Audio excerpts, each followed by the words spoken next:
Good morning, students. In the last class, we have discussed the keywords until taproot. Okay, let us complete the remaining keywords and let us try to learn the exercises also. Transpiration. The roots absorb water from the soil and stem transports this water or conduct this water to the leaves, and leaves use this water to prepare food by photosynthesis. But do leaves completely use this water? No, only little amount of water is used by the leaves for photosynthesis. Remaining water is lost from the plant body through the leaves only. This loss of water by plant leaves in the form of vapor is known as transpiration. And previous classes, one of the classes I told transpiration gives cooling effect. One student has asked a doubt, sir, how does transpiration causes cooling effect? I said the loss of water not in the form of water droplets but in the form of vapor. If water that is in liquid form has to converted into vapor in gas form, it needs temperature. That temperature is taken from the plant body only. When temperature is reduced from the plant body in order to convert the water into water vapor, then automatically the plant body gets cooled. So transpiration causes cooling effect to the plant body. Next, trees. What are trees? The large plants with strong and woody stems.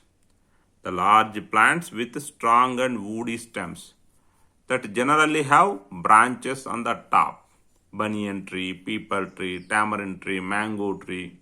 All these are trees only. Okay, they have strong and woody stems. Right? So these are called trees. Veins. The lines present in the leaf of lamina. The lines present in the leaf of lamina are called veins. Coming to exercises. First one. Correct the following statements and rewrite them in your notebook. Okay. A. Stem absorbs water and minerals from the soil. Stem does not absorb the water, it conducts the water. Okay. Then which part absorbs the water? Root absorbs the water and minerals from the soil. I have already written the answers here. Okay. You have to go through the textbook. PDF forms of textbooks are available in CBSE website. You all can download them and you can check them. Right? You no need to worry that you don't have the textbook. You don't go for buying the textbooks. If you are having internet facility, you can very much easily download the PDF form of textbooks. No need to buy. Okay. Try to just get adapted for the digital form of learning. Now already you are doing it. Okay, online learning. For learning instead of directly getting your teaching from direct teaching of your teachers, so you are getting it online. So you can make use of the PDF form of textbooks that are available in online, both. So everything is online. In future, online education system only most probably is going to happen. So be ready, be prepared for that. Okay, right. Next. So what we have learned? Stem doesn't absorb, but root absorbs water and minerals from the soil. Next. Leaves hold the plant upright. Leaves are not going to hold the plant upright. And which part is going to hold the plant upright? Stem. Stem holds the plant upright. Next. Roots conduct water to the leaves. No. Roots are absorbing the water from the soil. So which part conducts the water to the leaves? Stem conducts the water to the leaves. Next. The number of petals and sepals in a flower is always equal. Not necessarily. Sometimes it is equal, sometimes it is not equal. So the number of petals and sepals in a flower may not be always equal.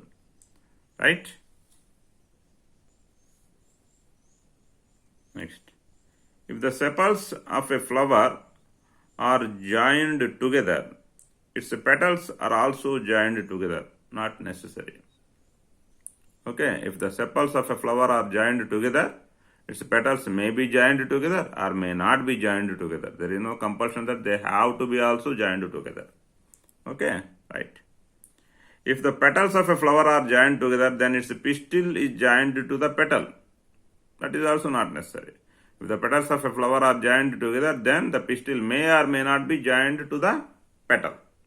Not its compulsion. Draw a leaf, taproot and flower. So you have to draw the diagrams of leaf, taproot and flower from the textbook. They are available in the textbook. Please draw in your notebooks. Right? So, third question. Can you find plant in your house or in your neighborhood which has a long but weak stem? Write its name. In which category you could classify it. Okay. Long and weak stem, either climber or creeper. In which category means climber or creeper. Okay, write the plant whatever you watch. Bitter gourd, okay, or beans, or jasmine, or cucumber, or pumpkin, something, whatever you observe, you write that one. Okay. Fourth one, what is the function of a stem in a plant? Stem conducts water to the leaves and food from the leaves to all parts of the plant. Stem conducts water to the leaves from roots and food from leaves to all other parts. Next. Which of the following leaves have reticulate venation? See, the leaves with the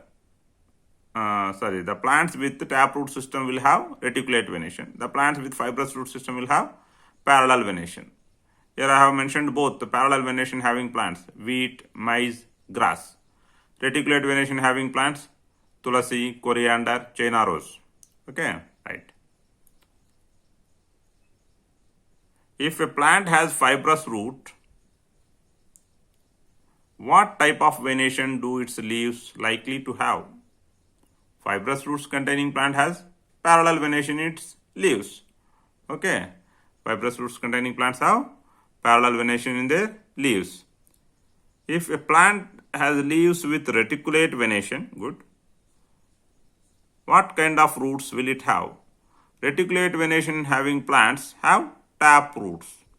Already we have learnt in the last but one class, right? Okay. Is it possible for you to recognize the leaves without seeing the stem? Yes, of course, by observing the roots, but not always. By observing the roots, if tap roots are there, leaves will have reticulate venation type.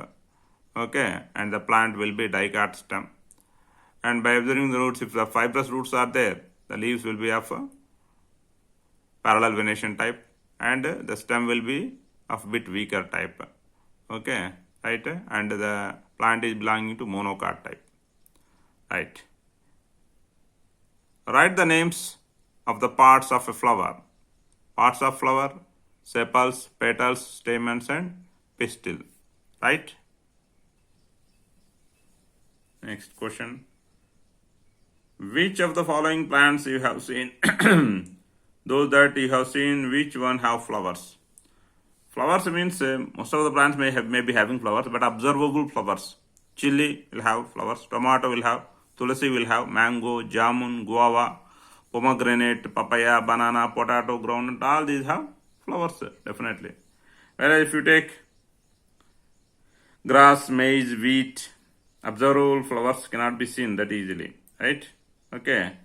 And people, generally we will find fruits but not flowers. Banyan also we will find fruits but not flowers. Okay, right? So observable flowers are seen in these plants: chili, tomato, tulasi, mango, jamun, guava, pomegranate, papaya, banana, potato, groundnut. Okay, right. Next. Name the part of the plant which produces its food. The part of the plant that produces its food is leaf. And by which process? That is by photosynthesis process. By photosynthesis process, the leaves prepare food, right? Okay.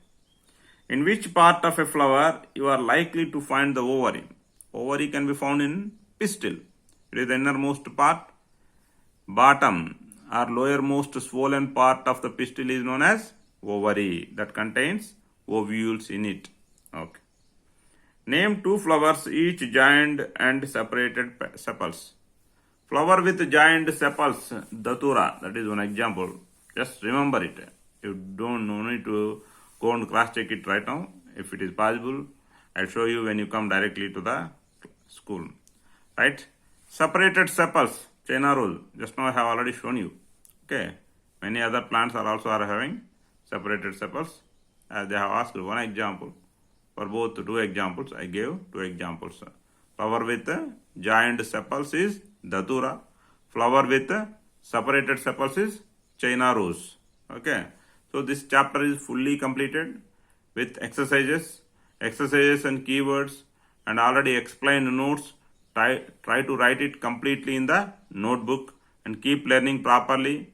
When Viva is conducted, I am going to ask all these questions also. Okay. So prepare properly. If you are not answering properly, you will lose the marks, right?